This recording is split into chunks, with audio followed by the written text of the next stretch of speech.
everybody. Hello guys. So books, we are going to talk about books. I already made a video a long time ago about books. I will put the link in the description box, so that's not brand new, and I came to the same conclusion that I have a special relationship with books. I need my books, I work with my books. They are who I am. No, they are not who I am. They are useful. I love them, I use them, they make me happy. The only thing which disturbs me with books is that it's heavy and it's bulky. When you have a book online, sure, it doesn't take space, except on your computer maybe, but it's not the same. It's not the same. I like to touch books. I like the smell of a book, and I love my books. So I'm going to show you the situation right now.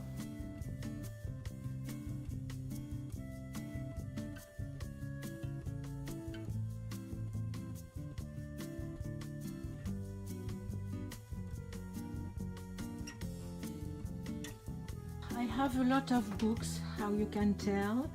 I already sorted this shelf and cleaned this shelf, this one. Yesterday I did this one, and I still have to do all the rest, which goes down here also. Of course, when I sort, I clean also each book and the shelves, because there is a lot of dust. To show you how much I love books, for example, this one, it's by Caroline Quaterman, Une décoration de charme. It's called Unwrap in English, so I have it in French. It's the first one that I bought, and then I found it in English. You are going to say, why keeping two same books? Actually, I love the first one because it's the one that I bought first, and the second one I want to keep it because there are words in the translation, there are words which have no sense in this one, so I could check on this one. And I did that for another book, which is L'Art du Pochoir by Althea Wilson. In my bathroom I have it in English for the same reasons. I wanted to have the original version. So to tell you how much I love books and how much I use them. These ones, I put them like that because they are too big to fit on the shelves, and that is fragile, so I like to keep that like that. This book is really big, so it fits nowhere, and anyway it goes with this kind of books. However, for example, here I have very small shelves, and it's good also to put the books which are small on small shelves, because then you don't lose some space. And usually when you search for a book, you know the size it has. So when I search for a book which is small, like these ones for example, I automatically go there because I know that it's going to be in one or the other because it's really small. So here I have another shelf which is in a corner. This is not properly what I would call books, it's journals of travels. The other day I went to check because I was not sure that I was going to keep them, but it made me laugh so much, all what I saw in that, that I decided to keep them. I even found an address that I noted like 20 years ago, which is actually on my boulevard now. So that was so weird that I actually went and visited where I then started to live. It's so strange to me. Anyway, here there are smaller books about food, and here it's about the shamans. I'm very interested in everything related to shamans, and here it's more about food and the country. By the way, I love this book by Naomi Smart. She has a channel on YouTube. I really like her book. And you have more here, so that is all about feng shui, and this is more about flowers and birds and I don't know what, and symbolism and I don't know what. And this is about Keith Moon and the Doors and Jim Morrison. And then you have everything about gardening because I love gardening too. Okay, so this shelf I already did it. Of course, I put little knickknacks at the front, but most of the knickknacks that I keep are from my teenage years. So that's very strange because I'm not very attached to the objects that I got later, but every time it's about my teenage years, I have to keep them. Hello, you. And I have this one to do. Oh, I have all my birds and animals at the top. This one, which is close to me when I film, sometimes you can see it in the camera. And all that needs to be cleaned and sorted again because I did it a long time ago, but I have to do it again. By the way, this is my book. I could talk about my book sometimes. Yes, on the left it's me, Yael Zarai. Bolender. Zarai is my maiden name, and on the right you have Jean-Pierre Delpech, who is a specialist in molding, and he wrote a lot of books about molding and resins, and we did this book together many years ago in Paris, and the publisher is Didier Carpentier. You can still find it on Amazon France, Canada, and also Fnac in France. Okay, here it's not really books, it's more CDs. All my CDs are not there, but still I have tiny books. So the very tiny books, I put them there. And here I have more books, so about decoration and art and music. And as you can see, I have so many that I have to put some here and here. It's a mess here. I have really to sort. So that is another one. What I'm doing, oh, there is some water here. What I'm doing is that the books that I want to sell, I put them here. So they are not all here because I already put on sale some books. And I already sold some, but these ones, I didn't put them on sale yet. So I have to do that. And it's in the middle of my kitchen, so I don't forget. I don't care to sell those ones because I really don't need them. I realized that they were not bringing me joy, and it doesn't mean that I don't like them, but when I see them, it doesn't make me feel happy, and I don't really need them, so that's why I'm selling them. And so far on eBay, I sold a few books already. And yes, this is in my bathroom. Here you have the books that I would say I love the most. No, maybe not, because there are a lot of books that I love and which are in other rooms, but I really love these books. And I received this one that I need to read. It has been offered to me, and I'm reading this one that I like. And here I'm in a spare room. It's more a room for guests, but all these bags, well, all these bags actually, it's 3 bags full of books. Most of them are from my childhood. A lot of livres de poche, you know. And I have more here. I forgot about that. And here are more books, but those are not mine. They belong to my son, and he does whatever he wants with them. So there is still one thing that I learned by sorting my books. I try to remember in which, with which intention I bought it. When I look at a book, I remember when I bought it, where I bought it, why I bought it. And it's the why which is important.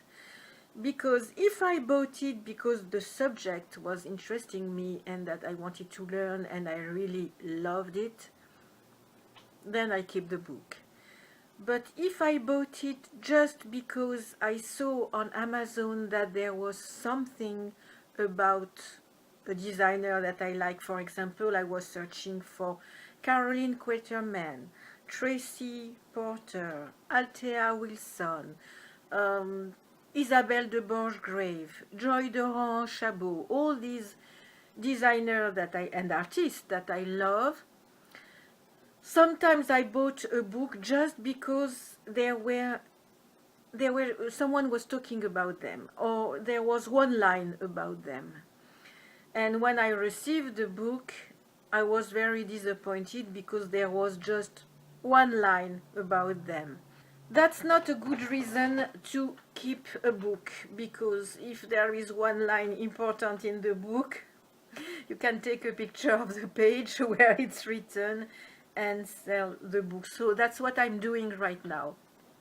I'm getting rid of the books which don't really matter for me and that I didn't buy for a good reason. It's much more difficult when I bought a book because I really liked the cover, but once I was looking inside, I didn't like that so much, because I still love the cover, but I still don't like what is inside. So sometimes I take a picture just of the cover to remember, and then I can sell the book. That's a good way to proceed, I think. You must keep a book because it's going to be useful to you, or because you plan to read it again, or because you want, I don't know, the people who live with you to read it, and you want to keep it around you to remind you what you learned from that book. For example, this book, The War of Art, that is a book that I'm keeping. I read it twice. I will probably read it again. It's a very good booster to give you some joy in your creation, and I certainly want my sons to read this book, especially my younger son, who is a composer and an artist. The other day something really strange happened. I thought that I should tell you this because it could help you when you are sorting your books. Your books or anything else, by the way. I decided that I was going to sort my books and that I was going to find some to sell, that I was going to be very harsh and really keep only the one that I absolutely want to keep. So I found some books to sell or to give away or to donate, and I put them in the bin, in the plastic bin that I showed you in the middle of my kitchen.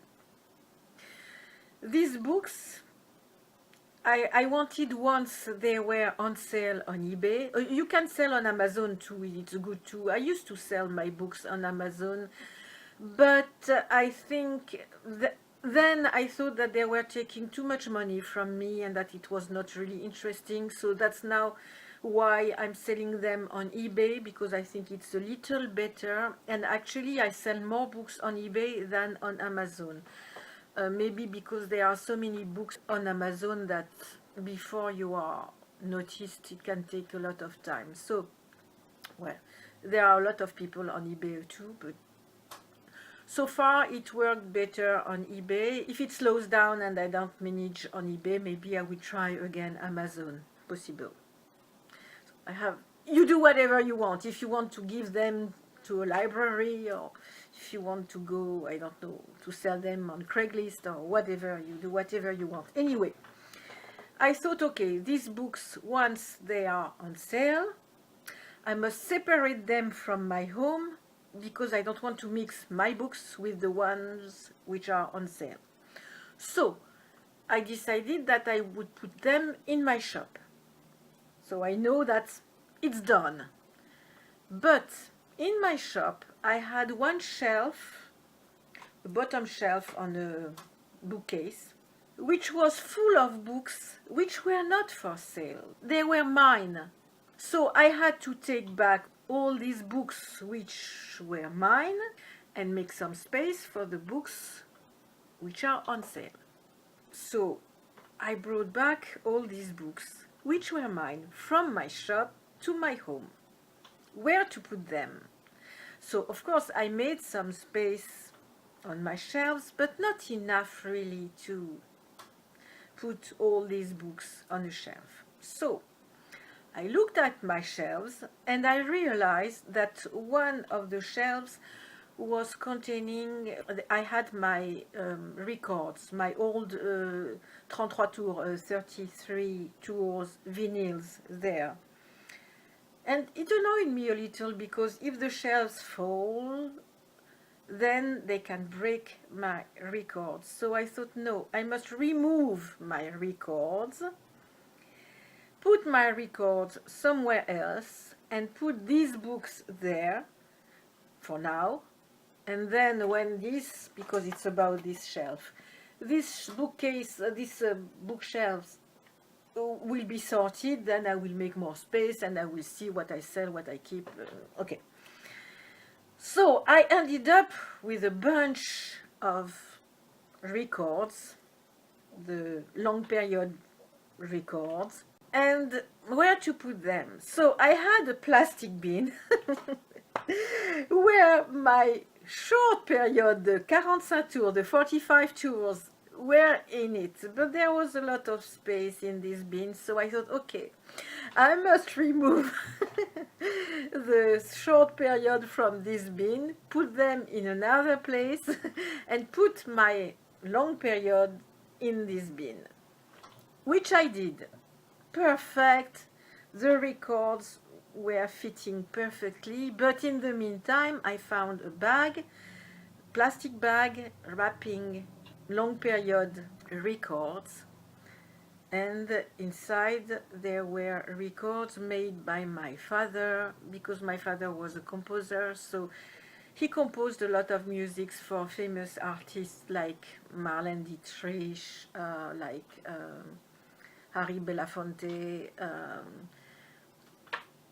many people who are famous in France and in the world in general. And so I love my records. My records are really who I am. It's Ron, my friend Ron Kane, who passed away not a long time ago, who told me not a long time ago, never get rid of your records. They are who you are. And he was crazy about records and about music, and I thought that somehow he was right, because I have my records since I was a teenager, and they are who I became. And my art has been very influenced by these records. My art was also influenced by my Barbie dolls. So the Barbie, not the Barbies themselves, but the clothes, the home decor. You know, I had a house for my Barbies, and all that really influenced my drawings, my paintings, my design, my art, everything. The way I was mixing music with art, it's really the core of who I am. Not who I am as a person, but who I am as an artist and designer. So I thought Ron was right, I must keep these records. So the records that I got when I was a teenager, of course I want to keep them. Now the records where my father composed some music, I have to keep them. First, because it was my father. I learned a lot. I didn't know that he did this or that. Second, because I want maybe to transmit that to my sons, you know. But suddenly I was surrounded by Ron, by my father. Both passed away. And then I found another plastic bag with other records of my father, sent by my father's second wife, where she wrote the lyrics on my father's music. So suddenly I was surrounded by these three people. Her name was Yael, like me. So I was surrounded by my father, by Yael, and by Ron. And then I sorted my short period records, and same thing, I found records also by my mother, by my father, by my stepmother, and my mother is still alive, thanks God. But suddenly I had the feeling to be in the middle of something which started with books, with joy, you know, and ended up with something which was supposed to be joy, because for me my records are joy, but suddenly it became something sad because I was surrounded with three people who passed away, and in a very short time, lately, these last 3 years. So, why I'm telling you this? Because I switched from books to records, which was not right. I should have stayed on my books. But it was my professional situation which forced me to do that. And when you sort your books or your records or anything else, it can be clothes, it can be miscellaneous, even papers, chiefly papers, and imagine that in the stack of these things, in these things, you will find some sentimental objects. And for me, I think records are joy. For me, it's a source of knowledge, documentation, creation, inspiration. But in the middle of these things, there was something sentimental because it belonged to my father. It was my father. And Ron suddenly was invited in the party because he was there not a long time ago, and he was a part of my musical knowledge too. All that became very sentimental, and at the end of the day I was like, I don't feel good. I felt very sad, and that was not the point of the process. So chiefly all the sentimental things, what I should have done is to take all this and put them in another room and deal with them once the process was over, when I was really on the sentimental things, because then I would have been prepared to deal with the sentimental things. But I was not prepared to that when I was doing all this mishmash, I don't know how we call that. I put that here, I remove that, I put that there, and then I put that there, and there, and I was like, oh my God. And then suddenly, all the sadness in the middle, that was not right. So be very careful when you come across sentimental object, because then it's not going to be right when in what you are doing. So maybe you could prepare a bin or a box, and all the sentimental you come across, you put it in this bin or in this box, and you deal with that at the end, later. I should have done that. The way I did it, it was not right. So I wanted to share with you this experience because it taught me a lot. You cannot do everything in the same time, and you must stay focused really on one category. So I'm going to continue with my books. I don't think that I'm going to get rid of a lot of books. Well, I got rid of a few already, and I sold some, and I have some in my shop. And what I don't sell, I'm going to give away or to donate. I'm going to see if my library, I have a library not far from my home, if they want it. Maybe I will check if there is a French library in Los Angeles, because a lot of my books are in French, so it can only interest people who speak French or Canadian maybe. Once I'm done with these books, I will tackle the papers. I started the papers a few years ago and I stopped because I deal with papers every day. I receive mail every day. And I receive papers and papers and papers, and some of them I have to keep. I throw away about 90% of the papers I receive. There are so many advertising and things that I don't need. We throw so much in paper, it's insane. It's terrible. I don't understand why they do that. I made myself paperless for most of the things, but still. So I kind of gave up a few years ago with my papers because I was overwhelmed by all these papers. But I want to tackle that seriously because really it can make a lot of space. Actually, I have a piece of furniture in my shop with drawers. It's made for papers, and I want to basically empty that. At the beginning, I was keeping everything related to when I settled, and I'm glad that I did that because I needed the paper not a long time ago for the immigration. Unfortunately, I had it, so I didn't have to go to the bank and ask again. But there are a lot of things that I can get rid of, like, for example, my electricity bill when I arrived in 2006 or 7 or even 8. Or I don't need that anymore. So all that is going to go away, fly away. Now there are other kinds of paper. Photos. It's sentimental. So no, at the end. And all the papers that I use in my craft, that is another story, because for me it's not papers, it's art and craft supplies, so it's more in the miscellany.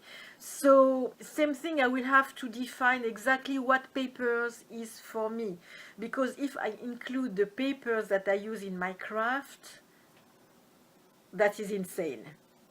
Okay, I'm going to stop here because yes, my video is going to be too long. Again, don't forget to subscribe, to like my video, if you do, of course. If you don't like it, forget it. And don't hesitate to ask questions and comment if you want to, if you have something to ask. Please do. What else? Last night I dreamt of Pierce Brosnan. So he came, and he came to talk to me in my ear, close, very close to me. Why Pierce Brosnan?